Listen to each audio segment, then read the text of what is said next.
Hello everyone.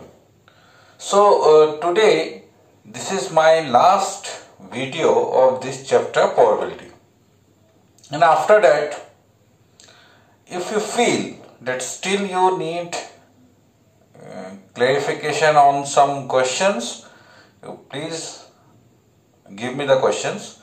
If there are more than one question, then sure I will make another video to solve that part.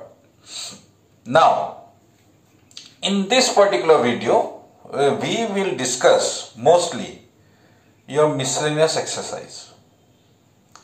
Okay, so in this miscellaneous exercise, जो level of questions है, वो आपके exercise के question के level से थोड़ा high standard के होते हैं, जो normally हर chapter में होता है. तो what we have to do? तो हम लोग मैंने यहाँ because there are so many questions. अब मिसलेनियस एक्सरसाइज में काफी क्वेश्चंस है, तो इसलिए मैंने क्या किया, उसको शॉर्ट लिस्ट किया. मैंने सिलेक्टेड कुछ क्वेश्चंस लिए जिसको मुझे लगता है कि आपको एक्सप्लेन करना ज्यादा अच्छा रहेगा, तो वो क्वेश्चंस मैं एक्सप्लेन कर रहा हूं. तो first I will take this example. The probability of a shooter hitting a target is 3/4. मतलब एक शूटर का जो टारगेट हिटिंग का जो प्रोबेबिलिटी है वो है 3/4. How many minimum number of times he fire so the probability of hitting target at least once is more than 0.99, मतलब 99%. 0.99 इज 99%. मतलब ये है कि एक आदमी टारगेट को हिट करने का उसका प्रोबेबिलिटी है 3/4, और उसको मिस करने का प्रोबेबिलिटी हम लोग निकाल सकते हैं. तो मिनिमम कितना टाइम वो फायर करे कि उसका जो probability of hitting at least once, मतलब कम से कम एक बार हिट करने का पॉसिबिलिटी 0.99 या 99%. तो कैसे करना है ऐसे question? This type of question already came in your board examination.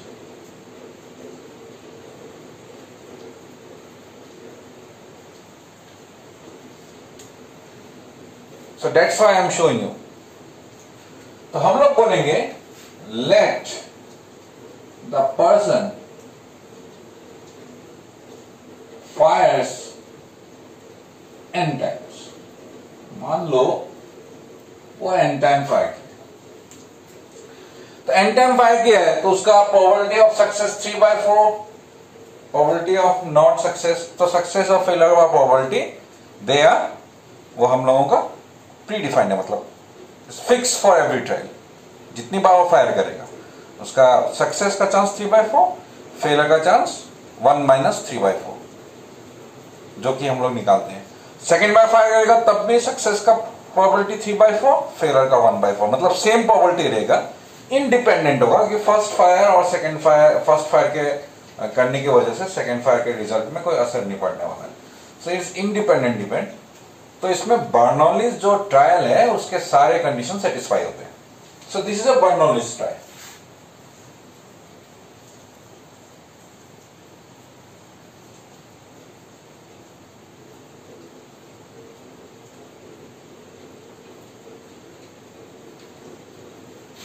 अब आपको याद होगा probability of x = r success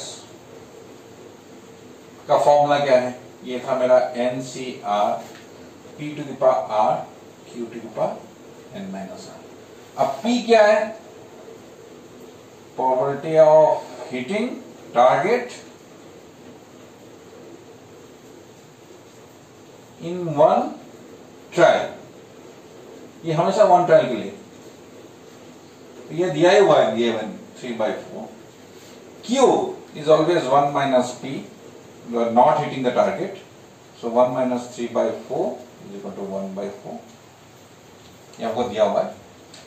और बोला है probability of at least once is more than 0.9. 0.99. More than बोला है, मोर देन इक्वल नहीं बोला है, इसलिए इक्वल साइन नहीं है, more than 0.99. So probability of at least once, if you remember, मैंने ये आपको पहले सिखाया था, प्रोबेबिलिटी ऑफ एटलीस्ट वंस का मतलब हमको निकालना होता था 1 माइनस प्रोबेबिलिटी ऑफ नन. ये फॉर्मूला है. सो दिस गिव्स यू, इसकी जगह मैं लिख रहा हूं 1 minus probability of none is greater than 0.99. Probability of none माने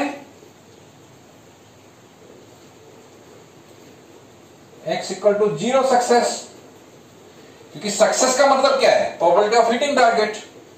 x इक्वल टू 0 का मतलब है कि जितनी बार भी फायर किया उसका एक बार भी नहीं लगा. 0 सक्सेस, नन का फॉर्मूला में से 0 सक्सेस 0.99.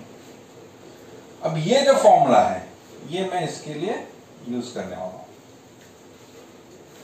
तो ये मेरा होगा 1 माइनस, यहां r की जगह मेरे को 0 बिठाना है, nc 0, p to the power 0, q to the power n minus 0 is greater than 0.99.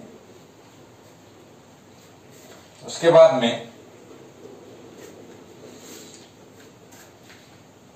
1 minus nc 0, p means 1/4, और p माने 3/4, 3/4 to the power 0 into 1/4 to the power n, n minus 0 मतलब n is greater than 0.99. तो ये बिठा दिया मेरा 1 minus nc 0 का value कितना है, nc 0 is 1, 3/4 पावर का 0 1, तो क्या बच गया,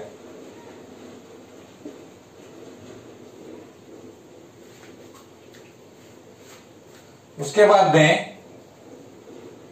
ये यहां लेके गया, ये यहां लेके आया, तो 1 minus 0.99 is greater than 1/4 to the power n, या ऐसे भी लिख सकता हूं मैं, n power 4 to the power n ऐसे लिख दिया मैंने. तो ये मेरा हो गया 0.01 greater than 1/4 to the power n. दोनों पॉजिटिव है तो रेसिप्रोकल, साइन उल्टा.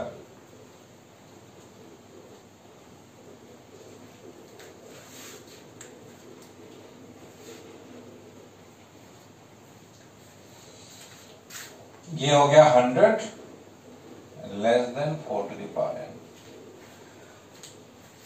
4 टू द पावर n जो है ना वो मिनिमम 100 होना पड़ेगा. अच्छा, n अगर 1 हुआ, 4 टू द पावर n मतलब हो गया 4, n 2 हुआ 4 स्क्वायर 16, n 3 हुआ 4 क्यूब 64, n 4 हुआ तो कितना होगा,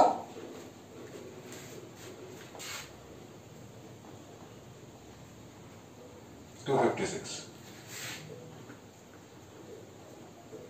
So 256 is greater than 4. Therefore, least value of n is 4.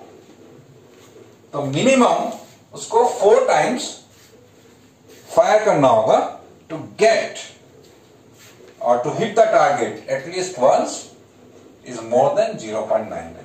मतलब 99% ज्यादा पॉसिबिलिटी, मिनिमम 4 बार उसको फायर करना होगा. So that is your answer. Now will do some more questions. Okay, so next है एक्सरसाइज, मिसलेनियस एक्सरसाइज का question number 6 and question number 7. तो मैंने question लिख लिया so that I can save some time in writing question.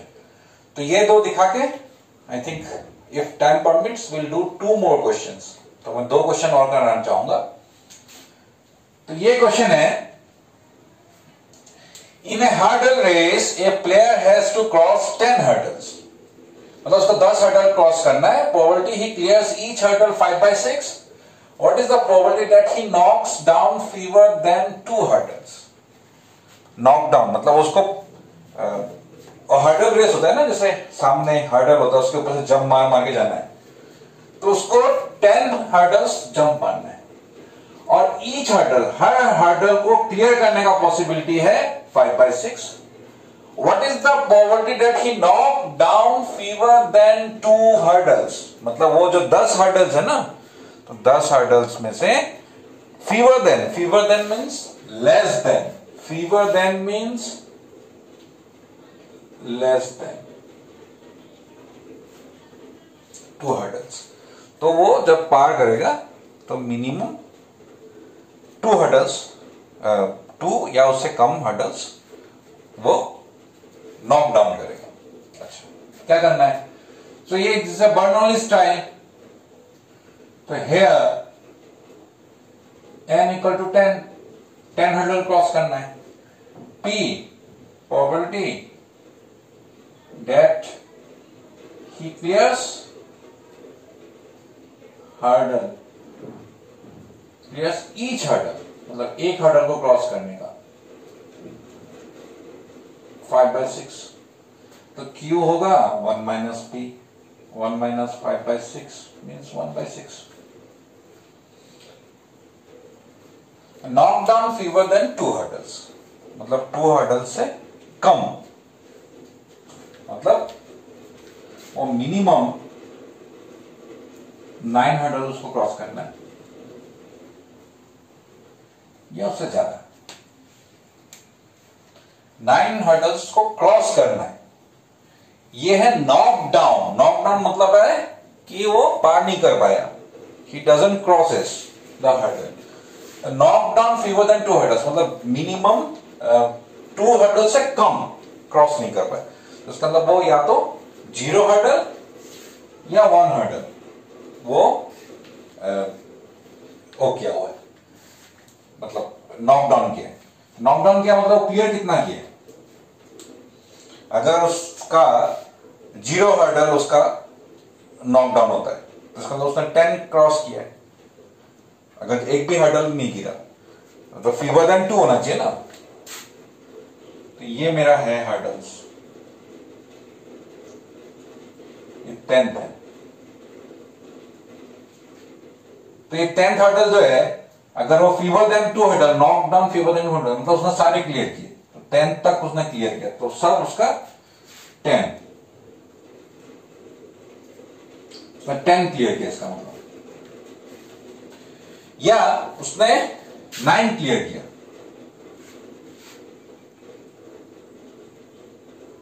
ये वाला है वो क्लियर नहीं कर पाया। 9 क्लियर किया उसने, 9 cleared, 1 knock down, 10 clear, 0 knock down.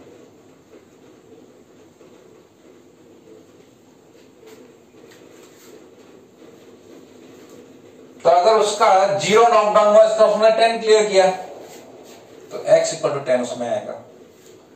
1 knock down, उसका उसने 9 क्लियर किया, तो 9 आएगा। अब 8 क्लियर वाला नहीं आएगा क्योंकि उसमें 2 नॉकडाउन होगा। इसमें कहा है फीवर देन 2 हर्डल्स। फीवर का मतलब है लेस देन इक्वल नहीं है, तो इसका मतलब x इक्वल टू 10, ये आपको पता है इसका फॉर्मूला, आर सक्सेस का जो फॉर्मूला है, you have to use that same formula, NCR करके जो मैंने सिखाया था ना, लास्ट क्वेश्चन में भी दिखाया था मैंने, सेम मेथड इसमें। That calculation part you can do it yourself. Question number 7. A die is thrown again and again until 3 sixes are obtained. मतलब एक डाइस थ्रो कर रहे हैं, अगर 3 6 मिल गया तो उसके बाद में वो डाइस थ्रो बंद हो जाएगा। Find the probability that he obtained third 6 in 6th throws of the die. Third 6 मतलब उसका, जैसे मान लो 1 2 3 4 5 6 2 3 4 5 6।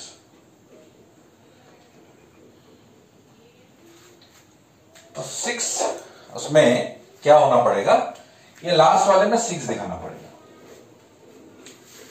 ये 6th थ्रो जो है, first, second, third, fourth, fifth, sixth.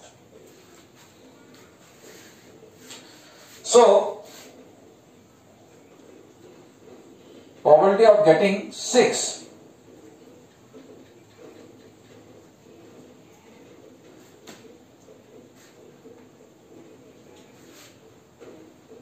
कितना होगा? probability of getting 6 होगा मेरा 1/6। probability of not getting 6 1 minus 1/6 means 5/6। ठीक है, तो ये मेरे को 6th थ्रो में 6 मिलना चाहिए, ये है। इसका मतलब है ये बाकी 2 थ्रो में 2 6s होना चाहिए।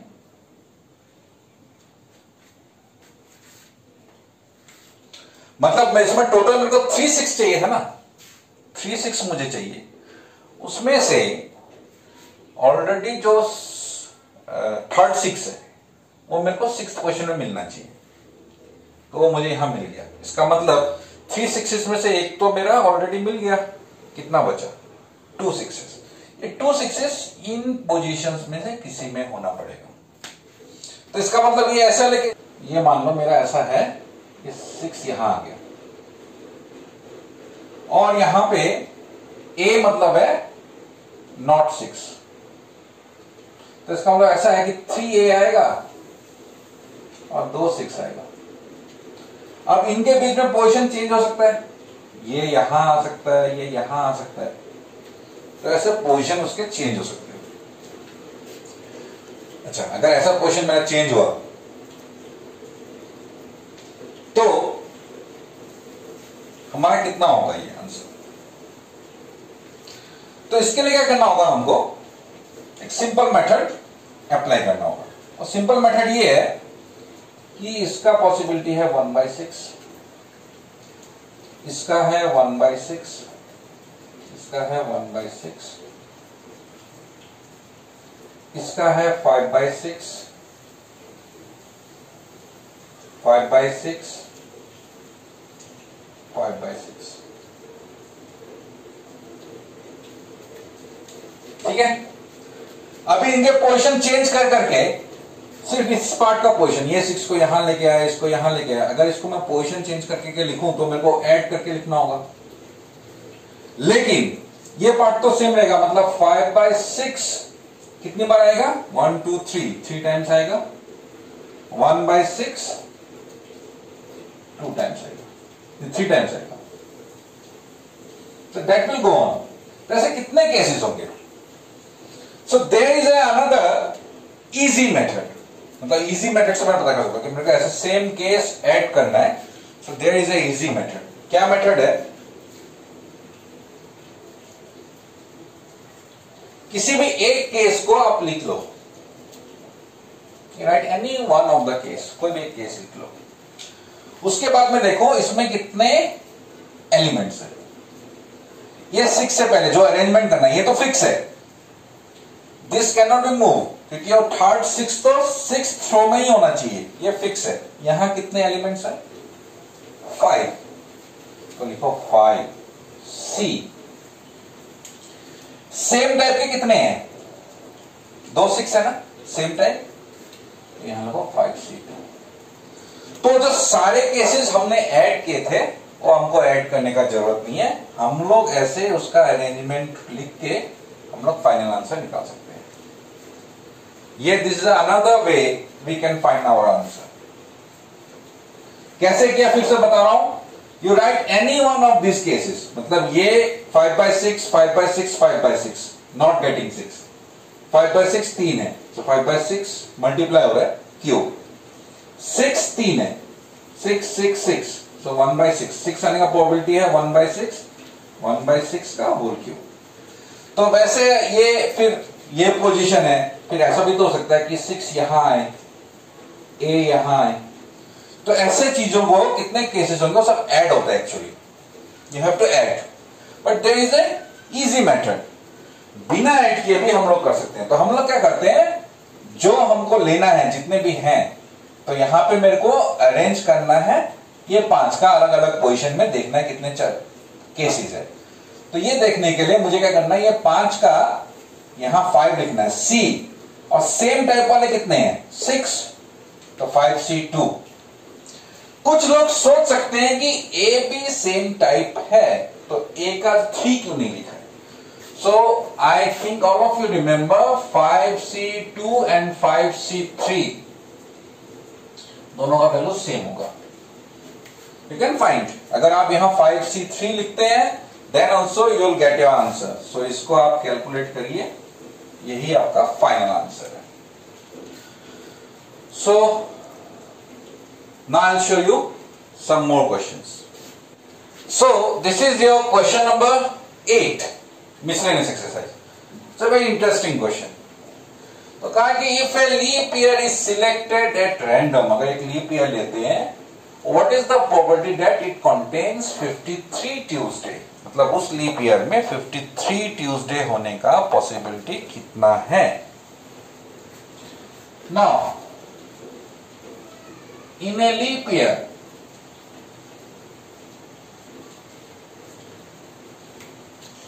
कितना डेज होता है?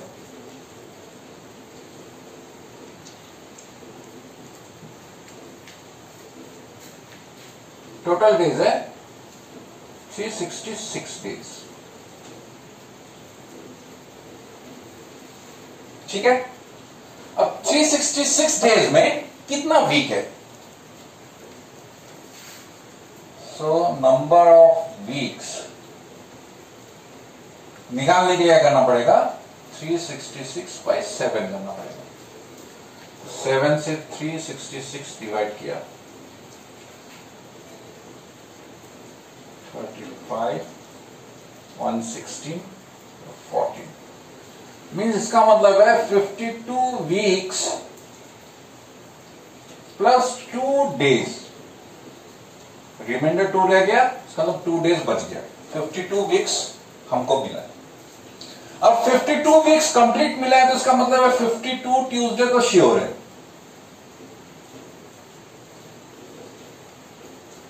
ये तो श्योर शॉट है। बचा हुआ 2 डेज में ट्यूसडे होने का चांसेस कितना है, क्योंकि तभी मेरे को 53 ट्यूसडे मिलना है, यहां एक ट्यूसडे होना पड़ेगा, एक ट्यूसडे यहां से आना पड़ेगा। अब 2 डेज बचा है, तो 2 डेज रिमेनिंग 2 डेज क्या क्या हो सकता है, Monday Tuesday, Tuesday Wednesday, Wednesday Thursday, Thursday Friday, Friday Saturday,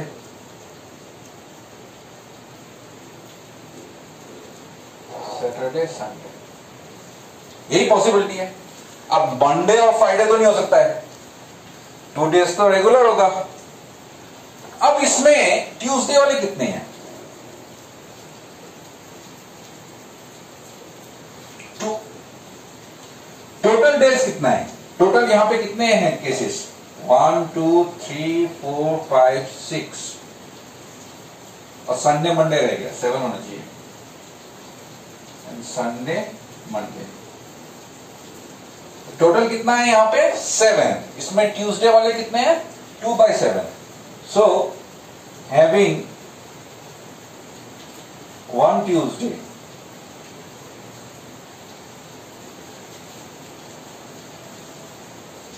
इसमें से 1 ट्यूसडे होने का पॉसिबिलिटी कितना है, 2 केसेस, 2 में ट्यूसडे डिवाइड बाय 7। अब हैविंग 1 ट्यूसडे, इसमें या हैविंग 53 ट्यूसडेज, क्योंकि 52 ट्यूसडे तो श्योर है वो मिलेगा ही, और एक्स्ट्रा 1 ट्यूसडे मिलने का पॉसिबिलिटी है 2/7। So this is your answer. Okay, हम लोग एक और क्वेश्चन करते हैं and that will be our last question. और ये जो क्वेश्चन है, ये क्वेश्चन आपका बोर्ड एग्जामिनेशन में बहुत फ्रीक्वेंटली आया हुआ है, मोर देन 2-3 टाइम्स आया हुआ है question, that I am going to show you now. So this is your question number 13, one of the important question, क्योंकि ये बोर्ड एग्जाम में आपका आया हुआ है मोर देन 2 टाइम्स। अब यहां है कि चांस ऑफ हार्ट अटैक, मैंने थोड़ा शॉर्ट में क्वेश्चन लिखा है, chance of heart attack of any person is 40% होता है। Meditation and yoga reduce heart attack 30%। Meditation और योगा करने से 30% हार्ट अटैक कम होता है।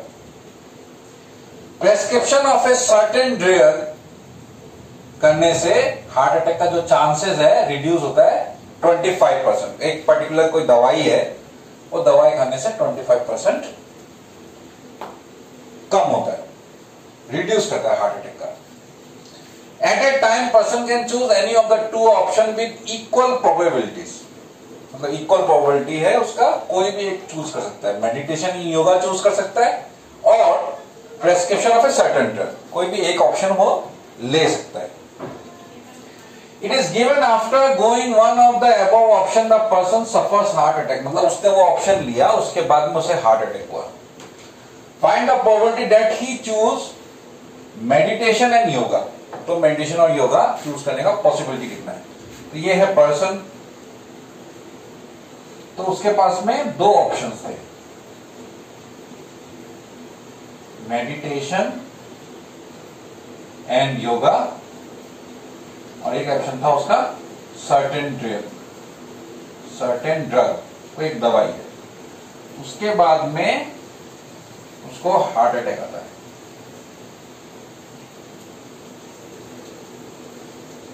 तो मेडिटेशन और योगा का पॉसिबिलिटी कितना है। तो ultimately after doing these any of these 2 option उसको हार्ट अटैक आया। तो ये रिजल्ट आपको दिया हुआ है। तो ये है बेस थ्योरम, एक्सरसाइज 13.5। अगर सेकंड का कंडीशन दिया हो, सेकंड जो इवेंट है उसका रिजल्ट दिया हो, और पहले वाले में से किसी ऑप्शन का अगर क्वेश्चन पूछा जाए, तो ये आपका बेस थ्योरम के अंडर में आता है। तो उसमें क्या करते हैं, लेट कैपिटल ए, कौन सा लेते हैं, ये सेकंड इवेंट जिसका प्रोबेबिलिटी दिया हुआ है। ये आप लोग मेरा most probably 4th and 5th lecture, ये दोनों में मैंने ये टॉपिक डिस्कस किया है, वो आप चेक करना, 4th and 5th lecture.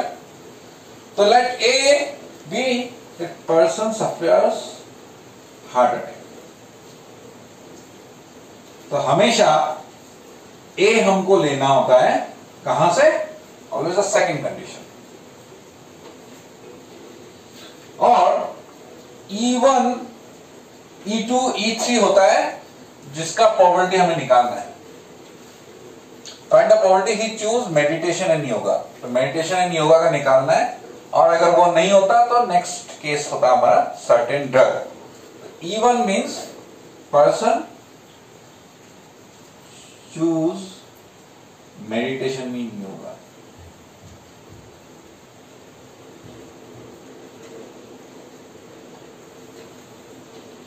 E2 person choose certain drug।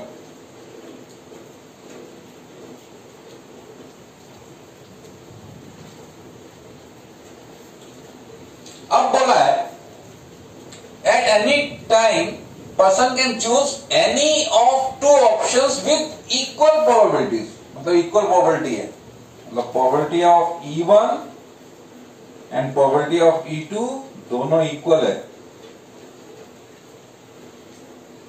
तो इक्वल प्रोबेबिलिटी मतलब हाफ हाफ दोनों, है कि नहीं। अब probability of A by E1, तो probability of A by E1 होगा, प्रोबेबिलिटी ऑफ E1 ऑलरेडी हो गया, पर्सन चूजेस, इसको मेडिटेशन इन योगा को मैं ऐसे लिख रहा हूं, एंड वाई, शॉर्ट फॉर्म में मेडिटेशन एंड योगा। ये ऑलरेडी चूज किया है। और ए का मतलब क्या है? ही सफर्स हार्ट अटैक, मतलब ये चूज करने के बाद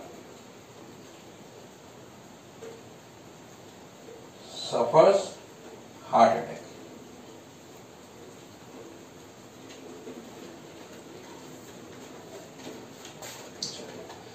ये कैसे निकालना है? तो यहीं पे आपका एक छोटा सा टेक्निक है। अब इसमें बोला है meditation yoga reduce heart attack 30%, तो 30% हार्ट अटैक को रिड्यूस करता है। लेकिन बचा कितना? 70% हार्ट अटैक जो रिड्यूस नहीं कर पाया, ये तो रिड्यूस किया, reduce heart attack 30%, didn't reduce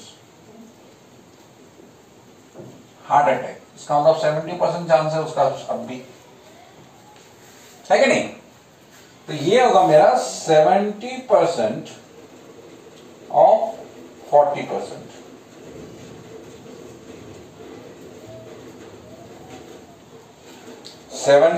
of 40%। क्यों 70% ऑफ 40%? क्यों?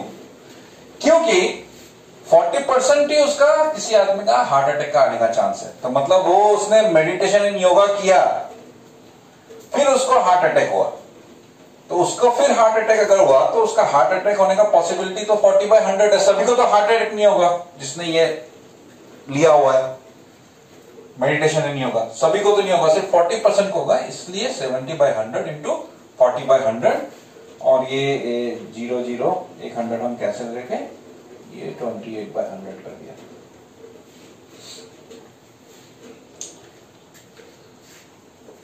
सो प्रोबेबिलिटी ऑफ A/E2 का मतलब क्या है?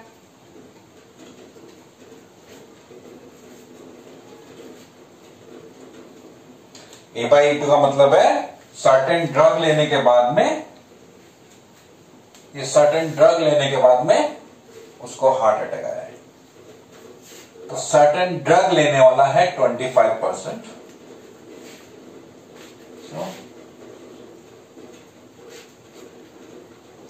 Certain drug reduce 25%, certain drug do not reduce 75%। तो 75% में तो वो रिड्यूस कर ही नहीं रहा है, उसको हार्ट अटैक आया, इसका मतलब रिड्यूस नहीं हुआ है। अगर रिड्यूस हुआ था तो हार्ट अटैक नहीं आता। तो ये हो गया मेरा 75/100 इंटू 40/100, 0 0 कैंसिल, 75 इंटू 4 300, 300/1000, या इसको 3/10 भी कर सकते हैं हम लोग, या 30/100 भी रख सकते हैं, क्योंकि वो बेस थ्योरम में डिनोमिनेटर सेम रखने से कैलकुलेशन थोड़ा इजी होगा, अदरवाइज एलसीएम लेना पड़ेगा। सो दैट मींस 30/100 हो गया। नाउ प्रोबेबिलिटी ऑफ, मुझे कौन सा निकालना है?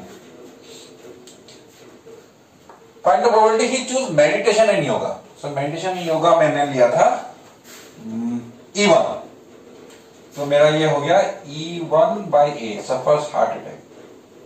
इसका जो थ्योरम, ये जो बेस थ्योरम का एप्लीकेशन है, ये मैंने ऑलरेडी बहुत एक्सप्लेन किया हुआ है उस क्वेश्चन में, उस एक्सरसाइज में, एक्सरसाइज 13.5 में 2 वीडियो मैंने इसमें ये डिस्कस किया है, इसलिए मैं इसको ज्यादा वो नहीं बता रहा, I am just giving you the outline. तो ये होगा probability of A/E1 into probability of E1, और ये होगा probability of A/E1 into probability of E1 plus probability of A/E2 into probability of E2। सबका वैल्यू दिया हुआ है। तो A/E1 मेरा है 28/100 इंटू हाफ, नीचे मेरा है 28/100 into half plus 30/100 into half. तो ये हम लोग थोड़ा कैलकुलेशन, सिंपल कैलकुलेशन है, लेकिन इसको हम लोग दूसरे तरीके से करेंगे तो और आपको इजी लगेगा। तो ये ऊपर वाला हो गया 28/200, नीचे हो गया 28/200 प्लस 30/200।